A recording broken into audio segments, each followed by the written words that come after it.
From about 1525 to 1866, 12.5 million Africans were taken from their homeland and forcibly transported across the Atlantic, a journey that approximately 2 million of them would not survive. Enslaved Africans were taken from 6 primary regions: Senegambia, Sierra Leone in the Windward Coast, the Gold Coast, the Bight of Benin, the Bight of Biafra, and West Central Africa, also known as Congo. They were resilient people with rich cultures who maintained their traditions despite the dehumanization they faced.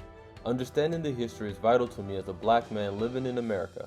That's why I decided to visit West Africa for the first time after discovering 80% of my ancestry DNA is from this region. Join me as I explore how slaves were bought and housed before their fateful journey.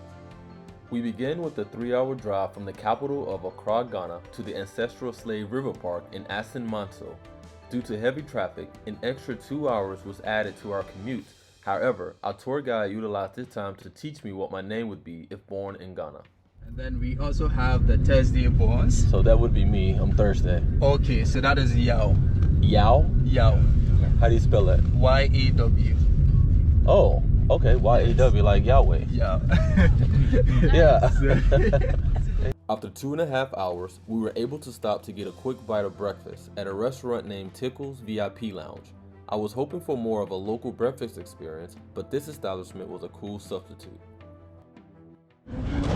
Alright guys, for the first stop on the tour, got this breakfast. It took us about, 2.5 hours to get here. There's so much traffic. I hope I really set the precedent that when you guys come to Ghana, you go on these tours, get prepared for traffic.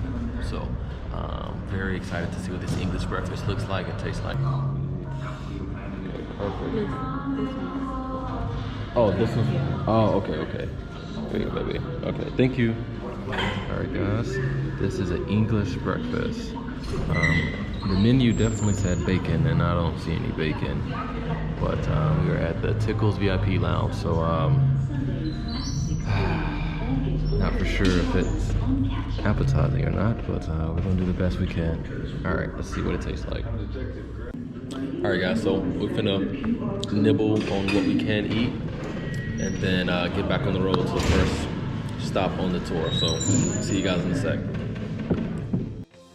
After breakfast, we drove the remaining 2.5 hours to our first stop of the tour to experience firsthand the actual final moments of our ancestors before captivity. Alright, please a little bit closer. You're welcome to the Asin-Manso Ancestral River site, also served as a slave market, and a place where our ancestors who were held in their captivities and chains and shackles had their last bath before they were sold to buyers to be taken to the dungeons, and eventually they were shipped out of the land.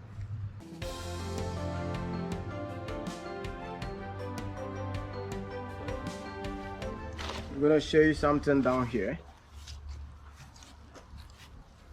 So this is the plant called the mimosa plant, Mimosa pudica. It's a very sensitive plant used by the ancestors as a secret motion sensors. And there it is. It reacts very sensitive to touch. And so they use this to track down their captors.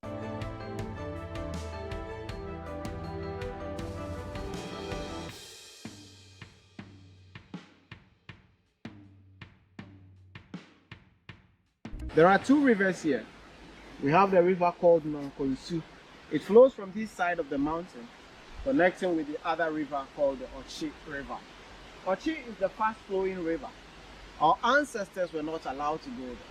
The captors were thinking that if they allow them there, they will get washed away and they will lose everything.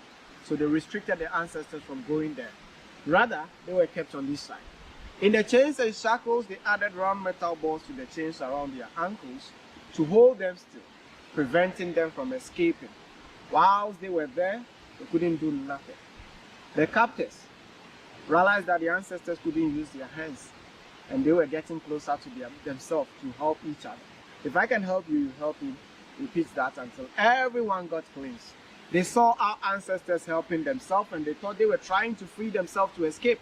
So then they cut the bamboos. The leaves of these bamboos are very itchy and sharp at the edges. So they use it as a form of brush to wash the ancestors in the river. Whilst they were doing that, they gave them scrapes and bruises all over their bodies. Once they were done, they pulled them up, lined them up here, allowed them to get dried, and once they got dried, they applied shea butter or palm kernel oil on their skins to make them look presentable and attractive for the buyers to come here to pick.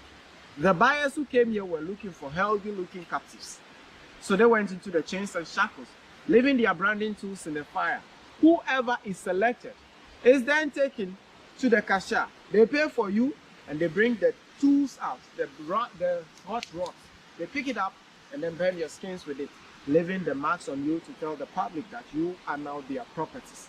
Those who were purchased were taken on a walk, about 70 to 80 kilometers to the castles along the coast.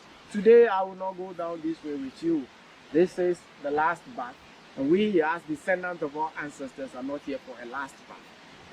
If anywhere, I will take you to the first bath of return. We call it the Sankofa birthright healing bath. Sankofa means to go back to your root and retrieve something. So meaning, we are taking our roots back. We are taking the journey back home. So then we'll go to the river.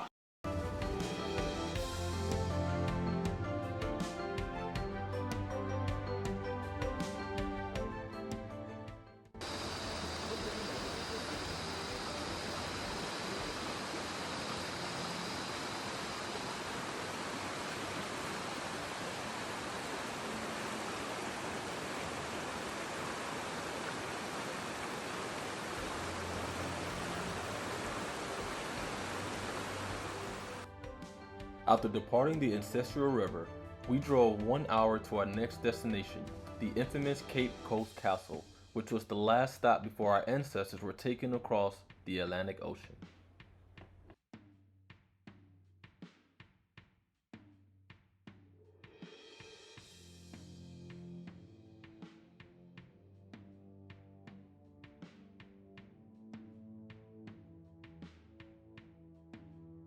The floor in here is a little bit higher than the floor outside the ropes. And again, outside we see bricks, but in here we don't see the bricks. The bricks are covered. Covering the bricks here is the feces, the urine, the vomit, the blood, the sweat, the tears, the saliva, most of the soil petrified. Simply, here, this is DNA of our male ancestors. And in fact, the floor of the dungeon was covered just like here. But archaeologists, led by one late Professor Akwanda, around 1974, came from University of Ghana, Lagos, excavated this chamber, the floor of this chamber. They left the portion here for us to talk about. So guys, we're at the Cape Coast Castle, and this is where our ancestors were taken, and this is where the ships would be docked here, and also right here, and then it would be shipped and sold as if we were cattle, taken to the Americas and all over the world. It's extremely heartbreaking, but we are survivors. You're watching this vlog right now because we are survivors. The British brought these cannonballs. Downstairs there are mortars, the short ones and there are mortar balls, to defend themselves. Against who? The Portuguese, the Dutch, the Danes, the Germans, the French and others. Because they were all trying to take over this. Business is very profitable. If we were able to take over such a facility, we were going to control a whole business empire. It's that this very piece of land on which this dungeon is built on changed hands several. The Portuguese were those who first came here around 1555. They had the wooden lodge here. So the Portuguese named this area Cabo Corso, to word short cape. But the wooden lodge here was supporting Elmina dungeon in terms of trading. Elmina later fell to the Dutch and the Portuguese. They didn't know what to use the wooden lodge here for. If a whole castle is gone, then what is the use of just a wooden structure? So the Portuguese abandoned the site, left Gold Coast, now Ghana, entirely for Angola. Then the people of Sweden came. They put down the wooden lodge, built a fort. They named their fort Fort Carlsberg. after King Charles X of Sweden. And within 10 years, through wars, the Swedish fort fell to the Danes, to the Dutch, finally to the British. So around 1665, the British started developing the fort into a status of a castle, as we see now. Please, let's go. Children. For children. Bend down. Bend down. Of no return. This room was originally a storeroom. It was one of the several storerooms. So you can see there was a door here closed. When it was a storeroom, this door was there. When they wanted to use the room as a cell, when they wanted to kill Africans here, they closed the door. And those captives wanted to fight for their freedom, the freedom fighters. But they were seen by the British as stubborn or rebellious ones.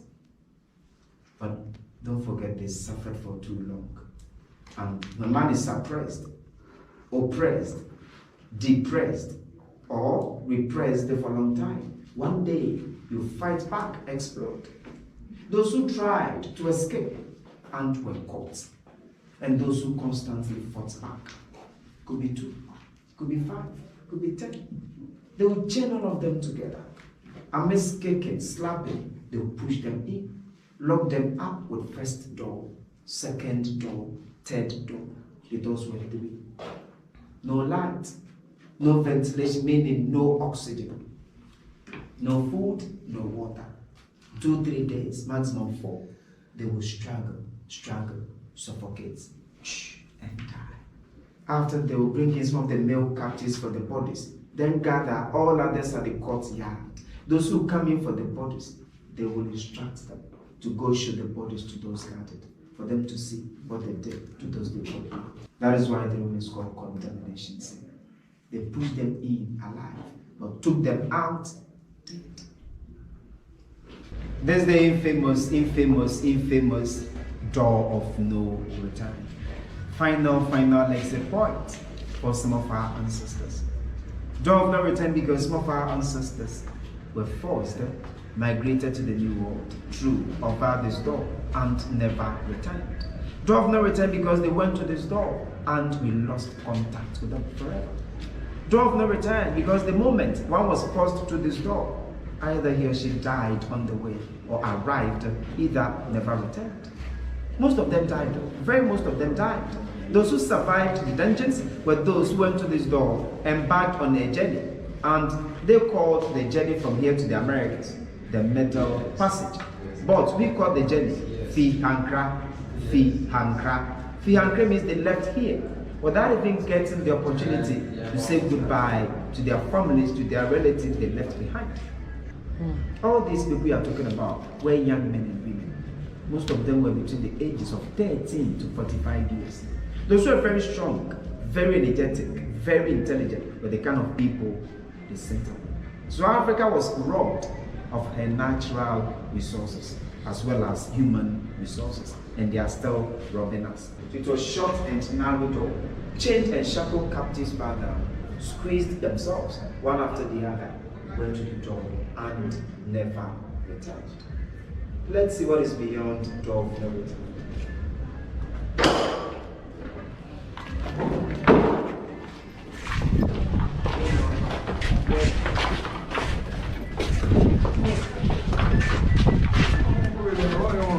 The beach was exclusively for the British. So they built a wall all over here to prevent the people living around from coming here, because the beach was exclusively for them. They were not using the door of no return because it was short and narrow. They were using the staircase. Now look back. What is that? Door of return. The transatlantic slave trade left a lasting mark on American life, and the narratives that emerged to support the trade set up central problems of racial hierarchy that continue to shape America today. As we come to the end of this journey, we've walked in the footsteps of history, tracing the echoes of a time when the shores of this beautiful land were marred by unimaginable pain and loss. The transatlantic slave trade is a chapter in history we must never forget, one that continues to shape the world we live in today. But in the spirit of resilience, Our ancestors stand as a symbol of strength, culture, and the enduring human spirit. My hope is that by visiting places like this, we remember the past, honor the sacrifices of those who came before us, and commit to building a future of unity and understanding. Thank you for joining me on this powerful journey. Until next time, stay curious and keep exploring.